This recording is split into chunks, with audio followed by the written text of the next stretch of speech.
வணக்கம். நீலா கார்டனுக்கு உங்களை வரவேற்கிறேன். வாங்க எங்கள் தோட்டத்தை பார்ப்போம். பாருங்கள், அழகான அடுக்கு செம்பருத்தி பூத்திருக்கு. எல்லாம் மொட்டுகள் இருக்குது. சப்ஸ்கிரைப் பண்ணுங்கள், லைக் பண்ணுங்கள், ஷேர் பண்ணுங்கள்.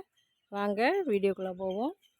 பாருங்கள், இது ஒரு சாண்டில் கலர் செம்பருத்தி. இன்றைக்கி இது ஒரு 4 பூ பூத்திருக்கு. வாங்க வீடியோக்குள்ளே போவோம். இன்றைக்கி என்ன பார்ப்போன்னா, ஒரு அழகான உரம் தான் நம்ம செடிக்கு. இந்த வெயிலுக்கு ரோஜா செடிக்கு உரங்களை கொடுப்போம். நோய் வருது, இலைகளெல்லாம் வாடிட்டுருக்கு. அது என்ன உரம்னா மோரும் பெருங்காயத்தூளும். பாருங்கள், மோர் நல்லா புளிக்க வச்சு ஒரு 2-3 நாளாக புளிக்க வச்சுருந்த புளித்த மோரும் அதில் பெருங்காயத்தூள் கரைசலை வச்சு நேற்றே கலக்கி வச்சுருந்தேன். ஒரு நாள் புளிக்கட்டும்ன்ட்டு.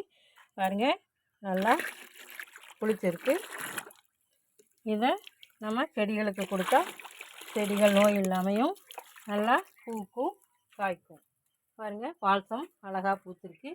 பாருங்கள், இதெல்லாம் ரோஜா செடிகள். பாருங்கள், இந்த மோரை இதுக்கு கொடுப்போம். நல்லா செடிக்கு ஊற்றி விடலாம், நல்லா ஸ்ப்ரே பண்ணியும் விடலாம்.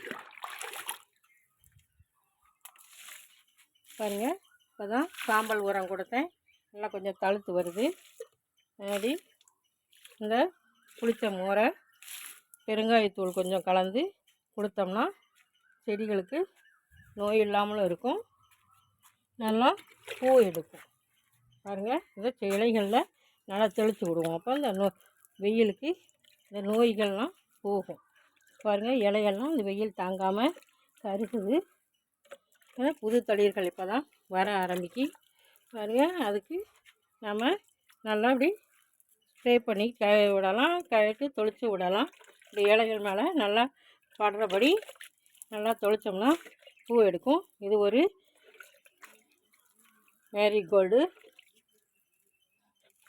இப்படி இலைகள் மேலே நல்லா தெளித்து விட்டுட்டு தூருக்கும் கொடுத்தோம்னா நல்லா வரும். இப்படி எல்லா செடிகளுக்கும் கொடுக்கலாம். இது ஒரு காஷ்மீரி மிளகாய், நிறைய காய்கள் கொடுத்துருச்சு, அதுக்கும் கொடுப்போம்.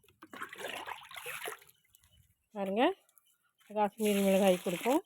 இது பாவக்காய் செடி, இதில் கோவக்காய் செடியும் இருக்குது, இதுக்கும் கொடுப்போம்.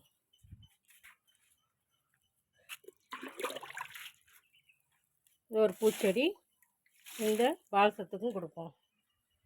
பாருங்கள், இங்கே ஒரு தப்பு வெண்டைக்காய் கீழே முளைச்சி வந்திருக்கு. நல்லா இருக்கிறதுனால அதிலே விட்டுட்டேன், அதனால் அதுக்கும் கொடுப்போம். சிவப்பு வெண்டை செடிகள் போடும்போது கீழே விழுந்ததில் முளைச்சிருந்தது, அப்படியே விட்டுருக்கேன். நல்லா கொழு கொழுன்னு வரதுனால இது ஒரு ஆமணக்கும் இருக்குது, விட்டுருக்கேன்.